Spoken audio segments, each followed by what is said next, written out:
자, 하나님 말씀 보겠습니다. 요한복음 2장 13절에서 22절까지입니다. 요한복음 2장 13절에서 22절까지 말씀 우리 한 절씩 교독하겠습니다. 유대인의 유월절이 가까운지라 예수께서 예루살렘으로 올라가셨더니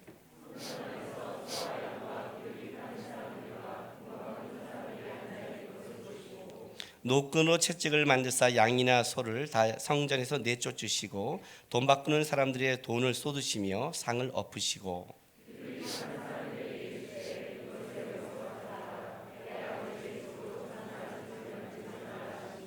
제자들이 성경 말씀에 주의 전을 사모하는 열심히 나를 삼키려 한 것을 기억하더라.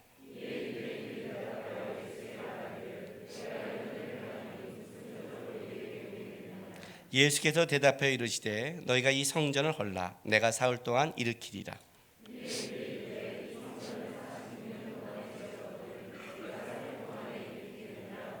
그러나 예수는 성전된 자기 육체를 가리켜 말씀하신 것이라.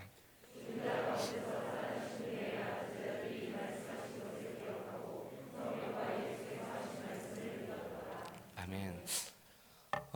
요한복음은 볼수록 참 깊은 성경책입니다. 아주 깊은 책이에요. 그 하나하나 기록하는 게 있어서 그 복음서 중에 마무리를 참 잘한 성경책 중에 하나입니다. 우리가 요한복음 2장에 지금 뭘 보고 있냐면 첫 번째 예수님의 표적인 가나의 표적을 받고 물로 포도주를 만든 걸 받고 그다음에 이제 예수님께서 성전 청결하는 이 두 번째 사건을 봅니다. 그리고 이제 3장에 가서 이 사건이 나오죠. 우리가 말하는 그 유명한 그 니고데모에게 가서 3장 3절에 예수께서 대답해 이르시되 진실로 진실로 내가 이르노니 사람이 거듭나지 아니하면 하나님의 나라를 볼 수 없느니라 해서 중생에 대해서 이제 거듭남에 대해서 나오기 시작하는 거예요. 이게 무슨 말이냐면 이 앞에 있는 이 두 가지 사건은 예수님이 첫 번째 그 표적이 물로 포도주를 만들었다. 또 예수님이 성전을 청결했다. 이렇게 단순하게 쓴 사건이 아니에요, 여러분. 요 두 가지 사건이 어떤 걸 얘기하고 있냐면 예수님이 이 땅에 오셔서 예수님이 오신 이유와 예수님이 뭘 해야 될지를 앞에 서론에 이걸 딱 점 찍어 놓고 시작하는 거예요. 그리고 나서 이제 중생과 거듭남, 회복이 그 다음에 뒤에 벌어지는 거예요. 그러니까 이것이 주님 오신 이유라는 것. 이게 회복이 안 되면 다 뒤에는 소용이 없는 거예요. 그러니까 우리 가끔 그러잖아요. 지가 포도주 먹고 싶으니까 예수님도 물로 포도주 만들었어요. 우리 이제 이렇게 인용하잖아요. 그렇죠? 여러분 교회 나와서 여러분 예배드리고 하나님 앞에 나올 때 우리는 예수님과 또 하나님과 우리는 어떤 때 동상이몽을 꾸는 것 같아요. 서로 다른 꿈을 갖고 있어요. 여러분 예수님께 예배드리고 예수님을 바라보고 있고 예수님도 여러분에 있는데 다른 거예요. 우리는 지극히 이기적이에요. 오늘 이 본문에 이제 내가 다음 주에 이걸 좀 자세히 다룰 건데 이 본문에 이렇게 끌어가는 낱말이 있어요. 2장 11절 보세요. 예수께서 이 첫 표적을 갈릴리 가나에서 행하여 그의 영광을 나타내심에 제자들이 그를 믿으니라 이렇게 나가죠. 이 표적이라는 것은 단순한 게 아니라 어떤 상징으로 바꿔야 된다고 그랬죠. 물이 포도주로 바꾸는 것이 어떠한 것인가 그 이유를 얘기했단 말이에요. 그런데 오늘 예수님께서 자 보세요. 17, 18절 2장 17, 18절 이 성전을 청결케 하시고 나서 제자들이 성경 말씀의 주의 전을 사모하는 열심히 나를 삼키라는 것을 기억하더라 그랬더니 이에 유대인들이 대답하여 예수께 말하기를 내가 이런 일을 행하니 무슨 표적을 우리에게 보이겠냐 이렇게 나가죠. 다시 물론 이들은 이제 유대인들이 말한 건 초자연적인 표적이에요. 네가 성전에 와서 이렇게 엎을 수 있다면 네가 그만한 권위가 있느냐 그 권위를 드러내라는 거죠. 그리고 보세요. 2장 23절 유월절에 예수께서 예루살렘에 계시니 많은 사람이 그의 행하는 뭘 보고요? 표적을 보고 그의 이름을 믿었으나 예수는 그의 몸을 그들에게 의탁하지 아니하였으니 이는 친히 모든 사람을 아심이라. 참 어려운 말인데 이건 다음 주에 좀 자세히 다룰게요. 왜 그를 믿었으나 의탁하지 않았는가를 그들의 믿음이 뭐가 문제 있는가를 좀 다루려고 그래요. 그러니까 표적으로 계속 가고 있죠. 무슨 말이냐면 예수님이 드러낸 표적이 있어요. 예수님 표적을 자기를 얘기하는 거예요. 그렇죠? 물로 포도주도 다 어떤 상징적 의미가 있어요. 그러나 유대인들이 구하는 표적은 어떤 표적이죠? 초자연적인 표적이죠. 그렇죠? 여러분이 교회 와서 예수님께 구하는 게 뭐죠? 이런 거죠, 뭐 솔직히. 그렇잖아요. 예수님 안 계신다고 할 때가 여러분 언제예요? 여러분 인생이 안 될 때 아니에요? 여러분 원하는 게 안 될 때 아니에요? 그렇게 기도해도 이루어지지 않을 때 아니에요? 하나님 왜 내 기도를 응답하지 아니하세요? 이거 아니에요? 제자 훈련하면서 기도에 대해서 가르칠 때 이렇게 가르쳤어요. 기도의 응답은 100%다. 주님은 100% 응답하신다. 노가 95%에서 그렇지. 노가 응답 아니에요? 하나님 주세요. 안 돼. 이거 있어. 안 돼. 그건 응답 아니에요? 응답은 꼭 내가 받아야 응답이에요? 응답은 하나님의 뜻을 묻는 거 아닌가요? 오늘 예배 시작부터 목사님 왜 이렇게 시비세요? 지금 이런 눈빛이죠?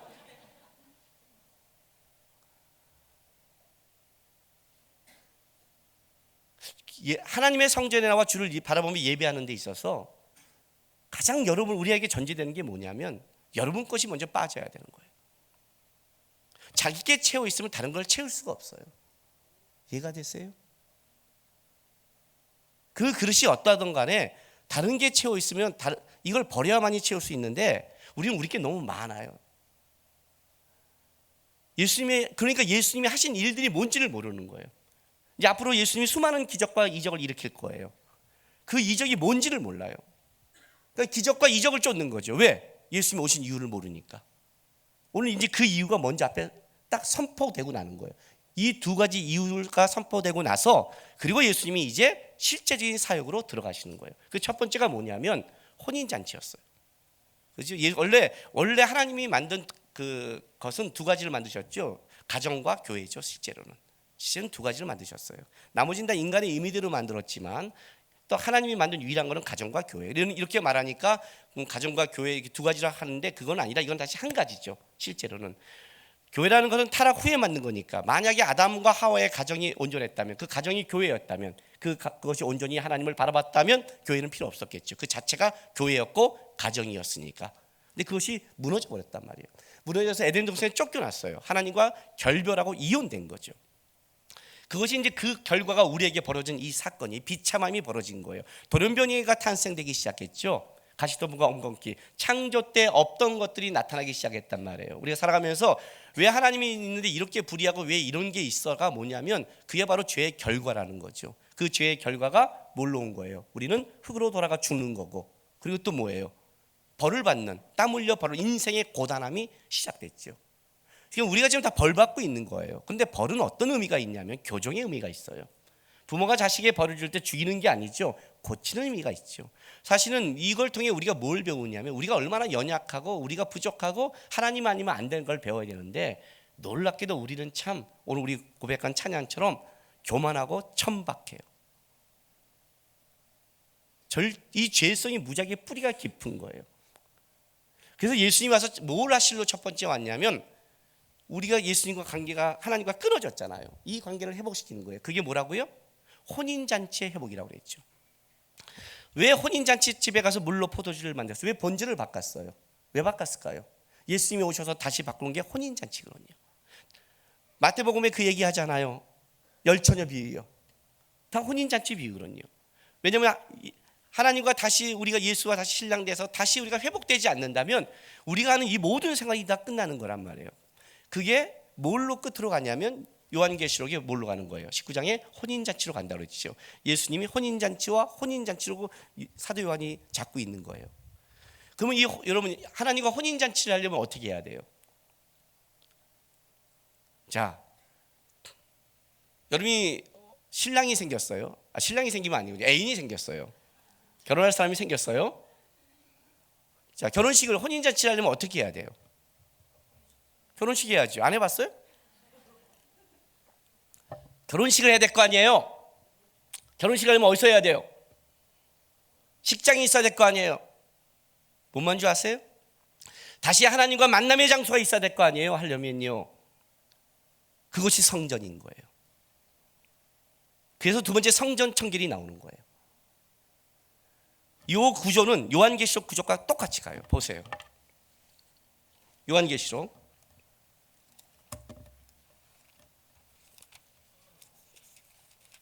19장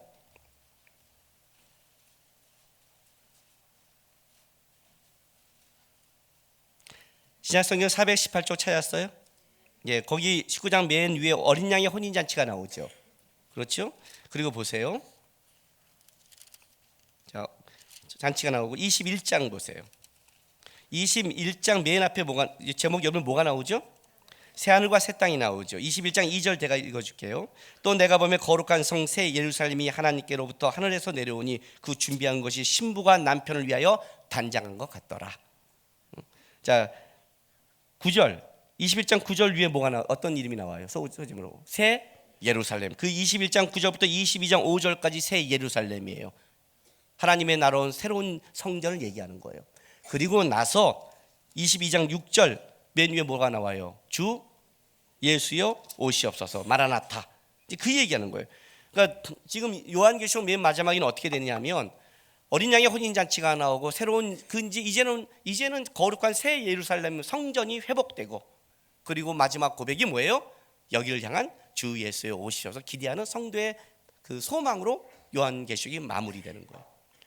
그러니까 예수님이 오셔서 이 두 가지는 어떤 얘기를 하고 있냐면 앞으로 예수님이 수많은 기적과 이적과 십자가를 지고 모든 걸 회복한 가장 큰 이유가 뭐냐면 이 땅에 어떤 마술 쇼로 하고 온 게 아니라 예수님이 오심으로 우리가 하나님과 맡겼던 이 세상 속에 다시 신랑과 신부가 회복되고 다시 그렇게 하나님을 만나고 거룩함이 회복되는 그 장소의 회복을 시작시키는 거예요. 예수님으로 말미암아. 그래서 앞에 혼인잔치와 지금 성전 청결이라는 것이 앞에 두는 거예요. 이게 안 되면 어떻게 돼요? 안 되는 거죠. 굉장히 중요한 거예요. 성전 청결은.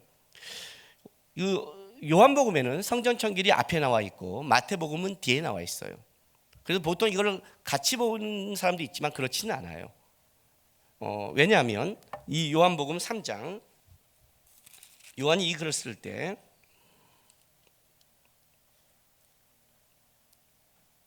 자, 요한복음 3장 24절 보세요. 22절부터 제가 읽어드릴게요. 그 후에 예수께서 제자들과 유대 땅으로 가서 거기에 함께 유하시며 세례를 베푸시더라.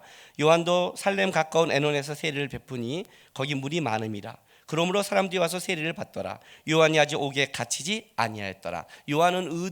사도 요한은 이 기록을 쓸 때 물론 그 복음서의 기자들이 성경을 쓸 때 연대기 수로 쓰지 않아요. 자기 나름대로 사건과 여러 가지 이유로 쓰는 거예요. 그런데 사도 요한은 이걸 써가면서 앞에 성경 처기를 넣으면서 뒤에 의도적으로 아직 요한이 잡히지 않았다는 걸 쓴 거예요. 그러면 이 사건은 어떻게 보냐면 예수님의 성경 청교를 두 번으로 보는 거예요. 그 표현도 좀 달라요. 오늘 이 표현 예수님께서 2장 16장 비둘기 파는 사람들에게 이르되 이것을 여기서 가져가라. 내 아버지 집으로 장사하는 집을 만들지 말라 그래요. 장사하는 집. 그런데 이제 마태복음에 가면 이걸 뭘로 가냐면 강도의 집으로 얘기해 버려요. 강도의 소굴로요. 좀 강화됐죠? 3년 전에 예수님께서 이 성경 청결을 할 때는 장사하는 집이었는데 예수님께서 3년 후에 다시 한번 이 성경 청결을 할 때는 강도의 소굴이라고 좀 세게 얘기하시죠. 그래서 예수님의 사역을 어떻게 보냐면 처음 시작부터 성경 청결과 그의 마무리 십자가를 치게도 성경 청결이에요. 사도 요한이 이 구조가 좀 오시겠어요? 요한복음 사도 요한이 예수님의 사역을 시작할 때 혼인잔치와 성전 청결을 시작해서 나중에 사도 요한이 요한계시록을 쓸 때도 마지막에 혼인잔치의 회복과 새 예루살렘의 회복으로 썼다면 예수님의 사역을 또 앞뒤로 어떻게 잘랐냐면 그 시작이 성전 청결과 성전 청결이에요. 앞에 혼인잔치는 오늘 성전 청결을 이렇게 말하죠. 내가 죽었다가 사흘 만에 살아나면 어떻게 돼요? 이 성전이 회복되는 거죠. 그렇게 구조를 잡고 얘기를 하고 있는 거예요. 그러니까 굉장히 중요한 거. 오늘 이 본문을 보기 전에 이 본문에 얼마나 예루살렘 성이 강도의 서울이 했나 얼마나 장사의 서울이 했나는 그런 하나하나를 보기 이전에 뭘 봐야 되냐면 성전이 얼마나 중요한 것인가 도대체. 하나님의 집이라는 게 얼마나 중요한 것인가. 그걸 먼저 보면서 같이 보지 않으면 우리는 뭘 보냐면 지극히 신앙이 윤리 도덕이 되어버려요. 내가 여러분에게 항상 하는 말이 뭐냐면 우리의 신앙의 가장 큰 문제는 잣대가 말씀이 아니라 윤리 도덕이라는 거예요. 우리는 윤리 도덕의 잣대에다 얽혀 있어요. 제가 그 방송에 나가서 얘기하는데 한 그 분이 이런 말을 해요. 요즘 세대와 이전 세대에 대해서 이제 그 얘기하는 거였어요. 뭐 애 낳는 것, 아이 키우는 것, 부모 문제 이런 걸 막 얘기하는 거였는데 그 중에 이제 뭐가 나왔냐면 이혼 문제가 나왔어요. 이혼 문제가. 그때 이분이 뭐라고 말하냐면 자기는 이혼해서 이제 다시 재혼해서 이제는 행복하게 사는 거예요. 자기가 이혼해서 가장 힘들었던 게 뭐냐면 교회 나온 거였대요. 이혼을 해서 교회 나오는 게 가장 힘들었대요. 뭔 말인지 아시겠어요? 사람들이 나를 어떻게 볼까? 그게 너무 힘들었대요. 쟤는 어떻게 살았길래 그랬다는 거예요. 그래서 제가 뭐라고 말했냐면 그건 유교적 잣대라고 그랬어요. 그건 유교예요. 여러분, 교회는 죄인이 나오는 곳이에요. 교회는 허물이 많은 사람이 나오는 곳이라고요. 교회는 동성연애자도 예배할 수 있어요. 뭔 말인지 아세요? 그걸 인정하는 게 아니에요. 그러나 세상은 못 받아도 교회는 받는 거예요. 다른 말로 할게요. 하나님은 받아요. 하나님은 전제가 뭐냐면 무너진 자들이에요. 그러니까 우리 스스로 하나님 앞에 나올 수 없기 때문에 예수님이 와서 예수님을 말미암아 다시 새로운 신부가 돼서 혼인잔치에 들어가는 거고, 예수님을 말미암아 다시 거룩이 회복되는 사건이란 말이죠. 이 땅에 하나님이 성전을 준 이유가 이거예요.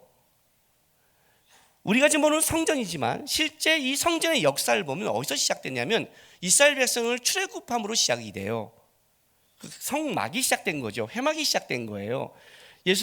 하나님께서 이스라엘 백성들을 출애굽시켜서 시내산에 데려가요. 시내산에 데려가서 뭘 하냐면 거기서 첫 번째 뭘 주냐면 십계명을 줘요. 말씀을 준 거죠. 하나님의 말씀과 진리와 법도를 주신 거죠. 왜? 하나님의 나라의 백성이 되려면 그 법에 맞는 율례가 있어야 되는 거니까 말씀을 주신단 말이에요. 그리고 뭘 주시냐면 성막을 주세요. 그러니까 광야에서 준 게 딱 두 가지. 출애굽기는 이 두 가지를 얘기하는 거예요. 1장부터 14장까지 구원을 얘기한다면 그 이후의 사건은 어떤 사건이냐면 말씀과 출애굽기 25장부터 40장, 15장에 걸쳐서 뭘 얘기하냐면 성막을 얘기해요. 그러니까 교회를 얘기하는 거예요. 교회. 똑같은 거예요. 그걸 주시는 거예요. 근데 그 성막이 뭐 하는 곳이냐? 그 성막을 하는 곳이 바로 레이기예요. 레이기. 우리가 그렇게 싫어하는 레이기. 그렇게 조는 레이기. 시험에 드는 레이기. 보면 넘어가는 레이기. 거기는 이렇게 하얗게 뭘 덮어놓잖아요. 이거는 목사님들이 보는 거야 이렇게. 근데 레이기를 모르면 신앙생활을 몰라요. 레이기가 가장 중요해요. 제가 다음에 지금 설교를 레이기를 할까 생각 중에 있어요. 그렇죠. 제가 하면 좀 쉬워요. 제가 하면 좀 쉬워요. 근데 목사님 좀 가끔 어렵게 하세요. 가끔 어렵게 하는 거는 너무 쉽게 하니까 여러분들이 나와 여러분을 쌤으로 볼 때가 있어서 열이 받을 때 제가 좀 어렵게 해요. 이 웃기고 자빠졌는데 이렇게 공부한 거야 할 때 좀 어렵게 하지. 왜냐하면 레이기가 중요하거든요. 레이기 앞부분이 뭔지 아세요? 27장 가운데 앞에 8장까지 다 뭔 얘기인 줄 아세요? 예배예요. 예배. 제사 얘기예요. 그 제사가 뭐예요? 와서 동물 다 죽이는 거예요. 동물 다 죽이는 거예요. 속죄제, 속건제, 번제, 소제, 화목제, 이 세 가지는 고대 근동의 다른 데서 하던 제사지만 속죄제와 속건제는 오직 이스라엘 안에만 있는 제사제도였어요. 죄를 속하는 것. 하나님이 레위기를 주시면서 죄의 문제를 얼마나 다룬지 몰라요. 와서 날마다 뭐 하는 줄 아세요? 동물 자르고 각 뜨는 거예요. 주일날 교회 나오기 난 힘들어 피곤해. 구약시대가 이걸 감수하세요. 지금 양 한 마리 끌고 와야 돼요. 다 각 뜨고. 뭔 소리인가 지금. 차 타고 와서 편하니까 비둘기 목 찢어야 되고 끊어야 되고 피 흘려야 되고. 한번 해보세요. 한번. 끔찍한 시대를 살았어요. 왜 그렇게 했을까요? 그러니까 이스라엘 백성들의 시작은 뭐냐면 말씀과 성막이 같이 시작한 거예요. 그게 이스라엘 백성들이에요. 성막, 하나님을 만나는 것. 왜요? 하나님을 만나지 않으면 회복이 없었으니까. 여러분, 성막은 굉장히 작아요. 특히 성소는 더 작아요. 지성소는 5m 정도밖에 안 돼요. 5m, 제 방만 해요. 5m, 제 방이 더 크죠. 한쪽이 제가 6, 7m니까 제 방이 지성소보다 조금 커요. 좀 가끔 회개해요. 그래서 그 조그만 데서 하나님이 거하세요? 아니죠. 그 얘기를 하는 거죠. 이방 종교의 특징은 성전을 화려하게 짓죠. 성소의 특징은 화려하지 않았어요. 왜냐하면 성소는 건물이 화려해서 위대한 게 아니라 하나님이 위대하기 때문에 그 자리에 있는 거예요. 하나님이 이스라엘 백성을 만남의 장소예요. 그 죄를 사해주고 그 죄를 끌어주고 하나님의 사람을 만드는 것이 성소였어요. 그러니까 이스라엘 백성은 성소와 같이 시작을 해요. 그 성소가 이스라엘 백성을 앞서가는 거예요. 아시죠? 광야에서 불기둥과 구름과. 그러니까 이스라엘 백성의 역사는 성소와 같이 따라가는 역사였어요. 가나안 땅에 들어갔을 때 여러분 성소는 정착되지 않았어요. 솔로몬의 성전까지 정착되지 않았어요. 어떤 때는 길갈에, 어떤 때는 실로예요. 뭔지 아세요? 이스라엘 백성들이 완전한 성전에 안식할 때까지 성소가 안식하지 않았다는 것은 어떤 뜻이냐면 하나님이 먼저 안식하신 게 아니라 하나님이 끝까지 이스라엘 백성과 함께 방황하고 따라가고 움직이면서 그들을 보호했던 역사라는 거예요. 그게 성소예요.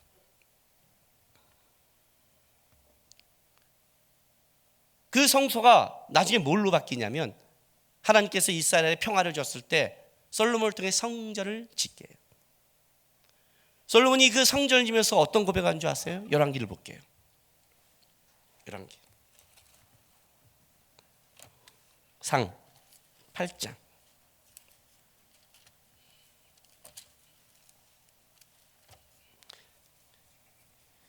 27절 보세요. 열왕기상 8장 22절부터 53절까지 솔로몬의 성전을 향한 기도인데 이거 다 읽으면 여러분들 설교 듣다가 갈 것 같아서 제가 잘라서 읽으려고요. 27절 보세요. 하나님이 참으로 땅에 거하시리까 하늘과 하늘들의 하늘이라도 주를 용납하지 못하겠거든 하물며 내가 건축한 이 성전이오리까. 그렇죠? 그러나 내 하나님 여호와여 주의 종의 기도와 간구를 돌아보시며 이 종이 오늘 주 앞에 부르짖음과 비는 기도를 들으시옵소서. 주께서 전에 말씀하시기를 내 이름이 거기 있으리라 하신 곳 이 성전을 향하여 주의 눈이 주야로 보시오며 주의 종이 이곳을 향하여 비는 기도를 들으시옵소서. 주의 종과 주의 백성 이스라엘이 이곳을 향하여 기도할 때 주는 그 간구함을 들으시되 주께서 계신 곳 하늘에서 들으시고 들으시사 사하여 주옵소서.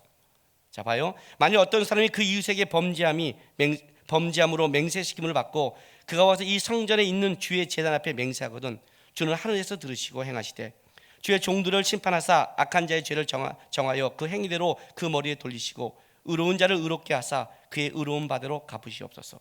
만일 주의 백성이 이스라엘의 주께 범죄하여 적국 앞에 패하게 되므로 주께 돌아와서 주의 이름을 인정하고 이 성전에서 주께 기도하고 간구하거든 주는 하늘에서 들으시고 주의 백성 이스라엘의 죄를 사하시고 그들의 조상들에게 주신 땅으로 돌아오게 하옵소서. 여러분 이거 보면 뭘 느끼세요? 전 느헤미야가 느껴져요. 느헤미야가 성전 병들이 다 불탔을 때 그가 이렇게 기도해요. 하나님 모세의 말씀에 기록됐을 때 우리가 하나님의 말씀을 지키지 않으면 하나님이 땅끝까지 흩으리라는 말씀이 있습니다. 우리가 하나님의 말씀을 지키지 않았습니다. 그런데 하나님 우리가 땅끝에 있을지라도 우리가 주의 말씀을 다시 기억하고 기도하면 하나님이 다시 땅끝에 있는 우리를 다시 데려온다는 말씀을 저는 기억하고 있습니다. 청컨대 주님도 기억하십시오. 그리고 느헤미야를 통해 역사가 벌어져요. 성전은 그런 곳이에요. 성전은 그런 것이.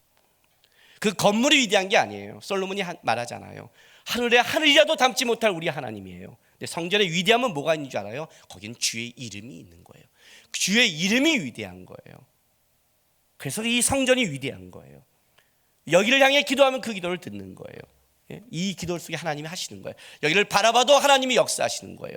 왜 한나가 그렇게 각자 자기 소견대로 옳은 대로 살아갔을 때 성전에 와서 운주하세요? 다른 데서는 기도를 안 받아요? 아니요, 받죠. 그러나 하나님의 이름이 있기에, 이 말은 다른 말로 할게요. 하나님이 이름이 있는 곳에 온다는 것은 그 하나님을 향한 소망과 사랑이 넘친다는 뜻이에요. 신앙이 떨어지면 어떤 일이 벌어지는 줄 아세요? 꼭 교회가 예배드려? 아니 그렇죠. 인터넷 예배 하나님 받죠.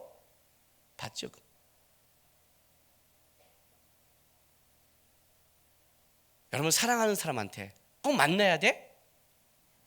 전화 통화하면 안 되는 거야? 사랑이 식었다고 봐야죠. 그렇죠?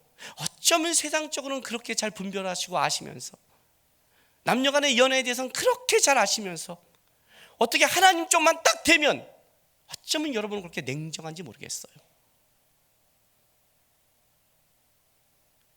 꼭 교회 와서 기도해야 돼? 그걸 얘기하는 게 아니잖아요. 거기에 하나님의 이름이 있기 때문에 아니에요. 하나님께 좀 더 가까이고 싶은 마음. 꼭 만나야 돼? 아니요, 그렇게 말하면 안 되죠. 제가 제일 싫어하는 말이 뭔지 아세요? 꼭이에요. 뭐 살려고 그럴 때 우리 아내가 꼭 사야 돼. 그럼 내가 그렇게 얘기하지 말았어요. 꼭 그러면 몇 개 없어요 인생에서. 꼭 예수님 믿어야 돼. 예, 그거. 꼭 예수님 믿어야 돼. 꼭 주일날 예배 드려야 돼. 꼭 예배 드려야 돼. 몇 개 없어요. 나머지는 다 필요 없어요. 그죠? 꼭 스테이크 먹어야 돼요. 꼭 교회에서 점심 먹어야 돼요. 꼭 결혼해야 돼요. 안 해도 되잖아요. 근데 그 문제가 아니죠. 이쪽에서 그 얘기를 할 때는 뭐가 있어요? 갖고 싶다는 거죠. 갖고 싶다는 거죠. 마음이 있다는 거죠. 내가 주에 전화해서 예배한다는 건 다른 게 아니라 주님 앞에 더 가까이 가고 싶다는 거죠. 일이 있어 만나는 게 아니라 보고 싶다는 뜻이죠. 그 얘기를 하는 거잖아요. 그게 성전이라면 여기서 하나님이 만나기 약속했다는 거죠. 성전은 위대한 곳이에요. 왜냐하면 하늘과 땅을 잇는 곳이니까. 하나님이 여기에 자기 이름을 두고 여기를 위해 기도하는 자를 만나겠다고 약속한 곳이 성전이라는 거예요. 얼마나 위대한 곳인 줄 아세요? 다윗의 기도 한번 볼까요? 다윗 시편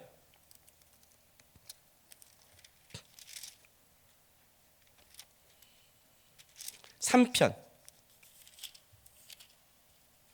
4절 보세요. 여러분 그 시편 3편은 다윗이 그의 아들 압살롬을 피할 때 지은 시라고 그래요.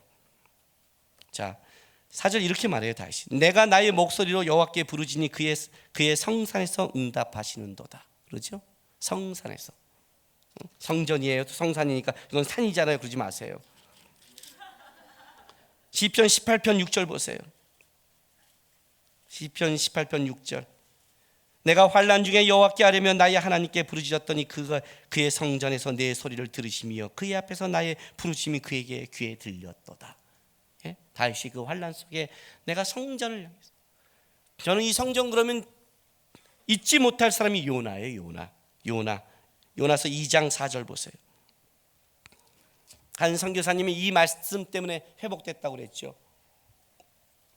내가 죄를 짓고 내가 하나님 앞에 주의 종으로 살아갈 자격이 없다 할 때 요나서 2장 4절 보면서 요나가 하나님께 반대하고 도망가다가 이 물고기 뱃속에 들어갔을 때 요나서 2장 4절 내가 말하기를 내가 주의 목전에서 쫓겨났을지라도 다시 주의 성전을 바라보겠나이다 하였더라.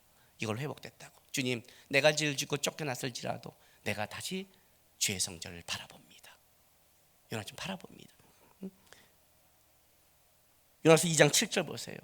내 영혼이 내 속에 피곤할 때 내가 여호와를 생각하였더니 내 기도가 주께 이르렀으며 주의 성전에 미쳤나이다. 이건 기가 막히지 않아요? 이렇게 표현하면 이건 별로 안 오죠. 이건 죽이지 않아요, 진짜? 이해가 되세요? 내가 피곤해서 기도를 못 하겠대요. 여러분, 진짜 환난과 어려움에 오면요, 기도할 입도 안 떨어져요. 무슨 기도를 해야 될지 몰라요. 진짜 환난과 어려움이 오면. 근데 뭐라고 그래요? 내가 생각만 했는데 주의 성전에 이르렀대. 이게 하나님의 성전인 거예요.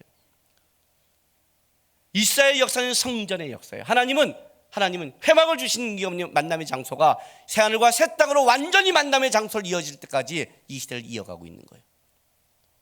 그 성전인 거예요. 예수님이 십자가에 돌아가실 때 바로 그 성소의 휘장이 찢어져 말미암아 하나님이 만나는 장소의 문을 연 곳이 성막이에요. 그게 성전이에요. 그게 성전이에요. 이해가 되세요? 사도행전 3장에 어떤 일이 벌어진 줄 아세요? 사도행전 2장에 성령의 오순절 강림 사건이 벌어져요. 성령이 임했어요. 예수님의 구원의 사건이 이제 온 세계에 퍼지는 거예요. 그 2장의 사건 이후에 3장에 뭐가 있냐면 베드로와 요한이 기도하러 성전에 가는데 성전 미문 앞에 안지뱅이 거지가 있는 거예요. 뭐라고 그래요? 금가운 내게 없지만 내게 있는 건 내게 주니 곧 나사렛 예수의 이름을 걸어라 그래요. 성전 미문 앞에 거지예요. 신명기의 말씀에 의하면 너희가 하나님의 율법과 말씀을 지키면 너희 안에 거지가 없고 너희가 가난한 자가 없고 그렇게 약속을 했어요. 성전 미문 앞에 거지가 있어서 안진뱅이는 하나님을 못 만나 그러니요. 부정한 자이기 때문에 그 부정함을 갖고 가는 거예요. 수많은 사람이 기도하고 예배하고 있지만 안진뱅이가 외치고 있는 거예요. 너희는 하나님의 말씀을 떠났다. 너희는 막혀있다.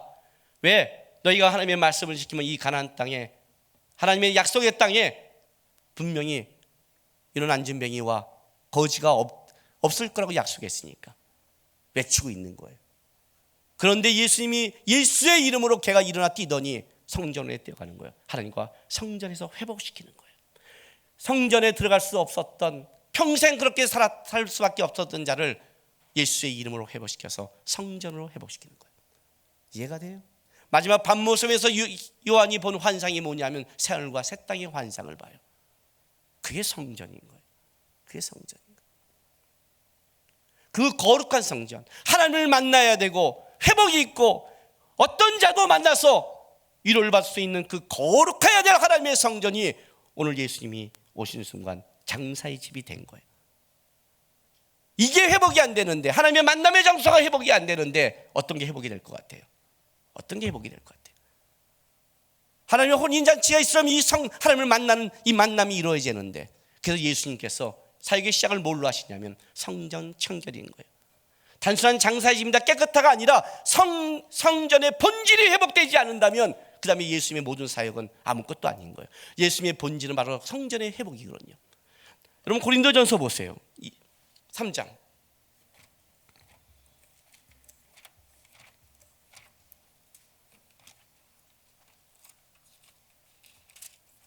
16, 17절 보세요. 너희는 너희가 하나님의 성전인 것과 하나님의 성령이 너희 안에 계신 것을 알지 못하느냐. 누구든지 하나님의 성전을 더럽히면 하나님이 그 사람을 멸시하리라. 하나님의 성전은 거룩하니 너희도 그러하니라. 레이기에 어떻게 시작한 줄 아세요? 레위 19장이에요. 내가 거룩하니 너희도 거룩하라고 시작해요. 왜? 하나님은 거룩하게 성전에 와서 짐승의 각을 뜬다는 걸 뭘 하냐면 거룩을 배워가는 거거든요. 이제 이 성전은 어떻게 퍼지냐면 솔로몬의 성전을 없애버리고 예수님으로 말미암아 예수님의 새로운 성전으로 말미암아 예수님과 함께 지어져가고 이어져가는 우리로 이어져가는 거예요. 너희가 하나님의 성전이라는 거예요. 우리가 하나님의 성전이죠. 그럼 우리 안에 뭐가 회복돼야 되냐면 하나님이 거할 수 있는 게 회복돼야 된다는 거예요. 지금 그 얘기를 하고 싶은 거예요. 여기가 장사의 집이 돼버리면, 여기가 강도의 소굴이 돼버리면 하나님의 임재가 막히는 거예요. 여러분 레위기의 제사장과 이스라엘 백성이 죄를 지면 어떻게 하냐면 제물을 잡아서 그 제물을 성소 안에 들어가서 휘장 앞에 뿌리고 분향단 앞에서 분향도 4뿔에 발라요. 아셔요? 족장들과 백성들이 잘못하면 성막 밖에 있는 번제단에 뿌리지만 제사장이나 이스라엘 회중의 큰 죄는 거기서 뿌려요. 이 분향단은 성도의 기도예요. 무슨 말이냐면 하나님으로부터 기도가 줄이 막히거나 하나님으로부터 관계가 막혀버리면 이스라엘이 끝나는 거예요. 그래서 성소를 거룩하게 해요. 성소를 거룩하게 해요. 성소에 피를 뿌려요. 성소가 거룩해야, 성전이 온전해야 하나님의 임재가 있고 교통이 있고 회복이 있고 삶이 있는 거예요. 신앙생활이 여러분 앞에 뭐 하나님 이거 해주시면 제가 회복돼요, 이거 하면 이루어져요, 그래서 되는 게 아니라 하나님의 관계가 회복이 돼야 모든 게 이루어지는 것이죠. 우리 안에 하나님의 성전이 먼저 온전히 회복돼야 되는 거예요. 이해가 됐어요? 이 말이에요. 오늘 지금 예수님의 사역이 이거예요. 왜 성전을 회복시켰고 왜 성전으로 마무리했는가? 이제부터 예수님의 모든 이적은 바로 이 문제를 얘기할 거예요. 하나님의 관계를 회복시키고 온전한 성전의 회복을 위한 그것 중에 이제 나타나는 것들이 이적이에요. 이적과 기적의 표적은 초자연적 현상을 드러내고 싶은 게 아니라 사실 이것의 회복이라는 거죠. 우리는 이적을 쫓지만, 표적을 쫓지만, 왜? 자기가 필요한 욕심을 잡고 있지만 하나님은 그것이 아니라 내가 메시아임을 드러내고 싶은 거예요. 그 첫 번째 사건이 바로 물로 포도주를 바꾸는 가나의 혼인잔치의 회복이었고, 본질을 바꾸는 거였고, 물로 포도주 본질을 바꿨잖아요. 그리고 그 본질을 바꾸는 그 사건은 어디예요? 성전의 회복으로부터 시작한다고 얘기하는 거예요. 자, 보세요. 그리고 이걸 보셔야 돼요. 2장. 유대인의 유월절에 가까운지라 예수께서 예루살렘에 올라가셨더니 성전 안에 소와 양과 비둘기 파는 사람들과 돈 바꾸는 사람들이 앉아 있는 걸 보시고라고 그래요. 이 보시고가 하나님이 이렇게 이런 거 있잖아요. 우리가 뭘 볼 때 이렇게 자세히 두더지게 봐갖고 그렇게 찾아내는 게 있고, 이거는 그냥 쓱 봐도 보는 것, 그거예요. 그러니까 어떻게 했냐면 성전 안이 일반적으로 다 그냥 찾아보지 않아도 그냥 모두가 그렇게 행하는 일반적인 거였다는 거죠. 근데 이 문제가 왜 벌어지냐면 신명기 14장 찾아보세요. 신명기 14장 22절.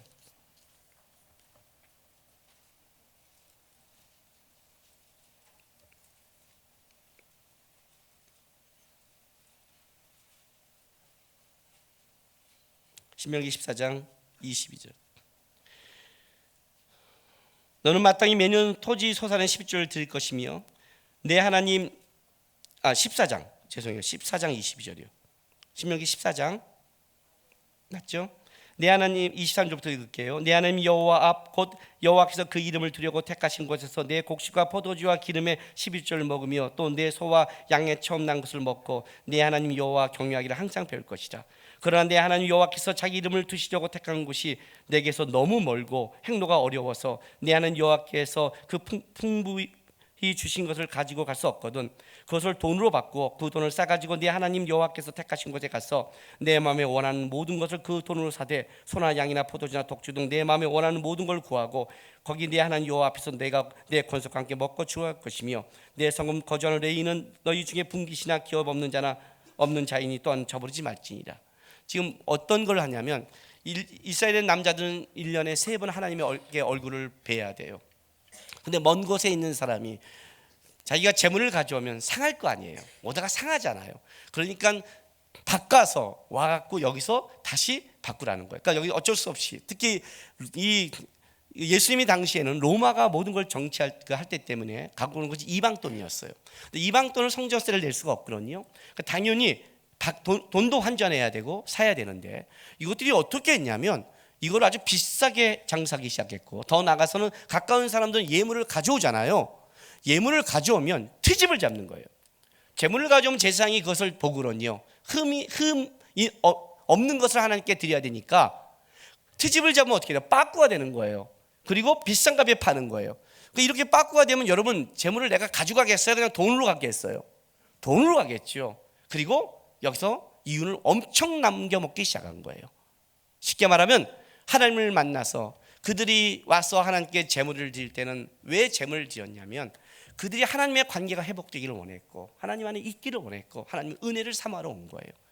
그 하나님의 은혜를 사모하는 그 전을 어떻게 만들었냐면 자기의 이익의 도구와 자기 것으로 바꿔버린 거예요.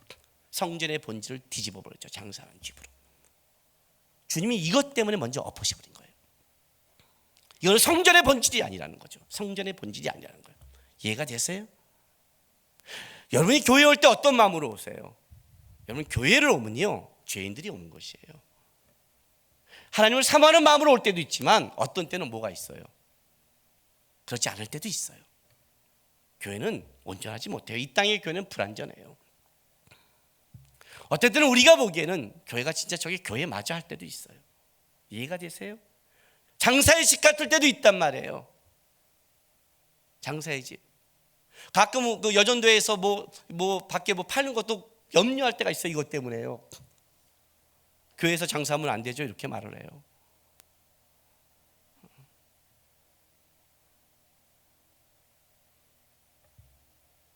모르겠어요. 저는요.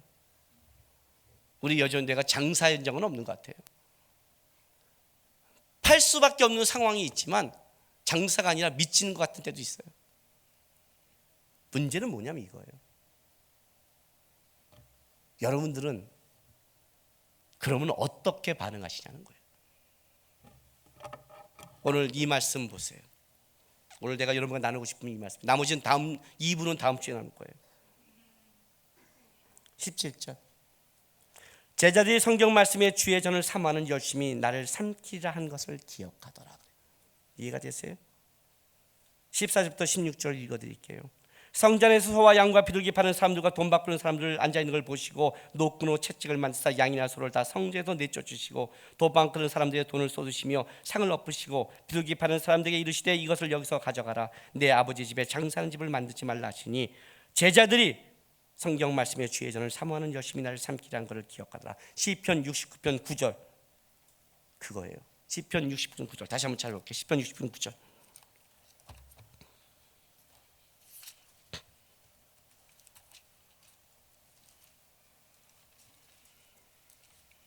시편 60편 9절 이 9절을 읽기 전에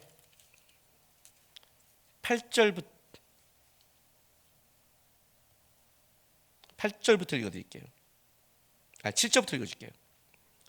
내가 주를 위하여 비방을 받아 싸우니 수치가 나의 얼굴을 덮였나이다. 내가 나의 형제에게는 객이 되었고 나의 어머니 자녀에게는 낯선 사람이 되었나이다. 주의 집을 위한 열성이 나를 삼키고 주를 비방하는 비방이 내게 미쳤나이다. 이해가 되세요? 여기서 나오는 거예요. 그 앞에 8절 9절이 뭐냐면 나는 나의 형제에게 객이 되고 나의 어머니 자녀에게 낯선 사람이 되었다는 거예요. 오늘 이 말씀을 예수님이, 이 말씀이 제자가 생각난 거예요. 여러분 주의 저를 향한 열정이 있습니까? 저는 내가 청년 때 이런 적이 있습니다. 소년부 총무 선생을 하고 있었는데 아이들이 한 200명 됐고 교사가 40명 됐습니다. 총무는 모든 걸 지시하고 채식하고 하는 겁니다. 그때 우리는 어떤 일이 있었냐면 교회 쓰레기를 지금처럼 재활용하는 게 아니라 그때는 교회 마당 같은데 소각장이 있었습니다. 옛날에는 그 태우고 그랬습니다. 그러면 이제 교회 청소하면 여기다 쓰레기를 이렇게 쌓아놓습니다. 어느 날 내가 이렇게 사람을 지시하다 보니까 이런 생각이 드는 거예요. 야, 이렇게 하다 보면 나도 습관되지 않을까라는 생각이 들어서 쓰레기가 쌓여있는 때 이렇게 말했습니다. 아이들이 치려고 할 때 선생님들이 치지 말라고 했어요. 이 아이들이라는 거는 이 애들이 아니라 이제 선생님 중에 가도 올라온 선생님 있잖아요. 21~22살짜리들. 왜요? 그랬더니 그건 놔둬, 됐어, 다 집어넣고 가 그랬어요. 그리고 나서 교회가 마무리를 제가 총무니까 다 정리를 하면 체크를 합니다. 체크를 하고 가기 직전에 그 쓰레기를 들고 제가 메고 소각장 가서 다 태우고 왔습니다. 어느 날 누가 어떤 분이 와서 저한테 이런 말을 했어요. 아니 그 총무가 안 해도 되지 않아요? 네 그랬어요. 근데 왜 하세요? 이러다 보면 내가 하나님 앞에 가면 상이 없을 것 같았어요. 내가 주의 성전의 일부를 쓰레기를 치고 간다면 하나님이 그래서 기뻐하지 않을까라고 했어요. 이 말 듣고 여러분 보고 오늘 끝나고 나서 청소란 말이 아닙니다. 무슨 말이냐면 여러분 하나님의 전에 대한 사랑과 마음이 있습니까? 그걸 묻고 싶은 겁니다. 내가 예배하러 나와도 나는 하나님의 전을 향한 소망 때문에 나오십니까? 집에서 예배할 수 있지만 나는 하나님 앞에 좀 더 가까이 가고 싶습니다. 그런 열정이 있습니까? 봉사할 때 이런 열정이 있습니까? 그러면 입을 다물 수 있고 남들이 안 해도 할 수 있는 겁니다. 왜? 하나님이 보시니까, 주를 향한 열정이니까, 내가 사람들에게 인정받고 싶어 하는 게 아니니까. 이 하나님의 집이 회복되고 이 하나님의 집에서 내가 나오는 소망이 있는 거니까 그 얘기를 하는 거예요. 신앙생활은 이렇게 해야 되는 거예요. 주의 저를 향한 사랑이 있어야 되는 거예요. 예수님이 지금 청결했다는 것이 때려치고 분노하는 게 아니에요. 분노라면 이게 안 보여요. 아시잖아요. 아이들도 부모가 진짜 성질대로 하는 것과 지나가 보면 부모가 안타까워한 것을 분별할 수 있잖아요. 이 얘기를 하고 있는 거예요. 왜 우리가 주의 전에서 조심하는가? 왜 우리가 주의 사람을 세우는가? 왜 우리가 주의 집에서 어떤 때는 비방하지 않는가? 왜? 하나님의 전이 그렇게 더럽혀지기를 싫으니까. 하나님의 전이니까.